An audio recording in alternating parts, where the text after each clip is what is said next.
અકસ્માતના નવા કાયદાને લઈ સુરતમાં વિરોધ. બીઆરટીએસ અને સિટી બસ ચાલકો 3 દિવસથી હડતાળ પર. અકસ્માતમાં મોત થાય તો 10 વર્ષની સજાની જોગવાઈ.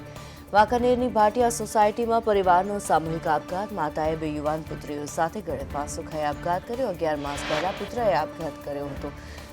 યાત્રાધામ દ્વારકામાં 78,51,933 ભાવિકોએ ભગવાન દ્વારકાધીશના દર્શન કર્યા. જાન્યુઆરીથી ડિસેમ્બર સુધી અંદાજિત રોજના 70 સુરતમાં ગુમ થયેલા રત્નકલાકારનો મૃતદેહ મળ્યો. રત્નકલાકાર અશ્વિન પાથર 2 દિવસથી ગુમ હતા.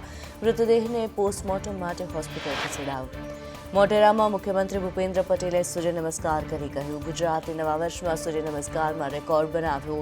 વર્ષની પહેલી સવારે રેકોર્ડ તરફ આગળ વધ્યા. આરએસએસના ઇન્દ્રેશ કુમારે મુસ્લિમોને કરી અપીલ. ઇન્દ્રેશ કુમારે મુસલમાનોને 22 જાન્યુઆરીએ રામ નામના જાપ કરવા અપીલ કરી.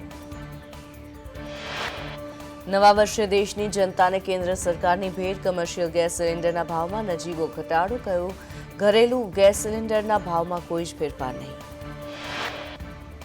નવા વર્ષની સવારે ઝારખંડના જમશેદપુરમાં અકસ્માતમાં 6 મિત્રોના મોત. 8 મિત્રો ન્યૂ યરની પાર્ટી કરીને પરત ફરી રહ્યા હતા ત્યારે અકસ્માત સર્જાયો.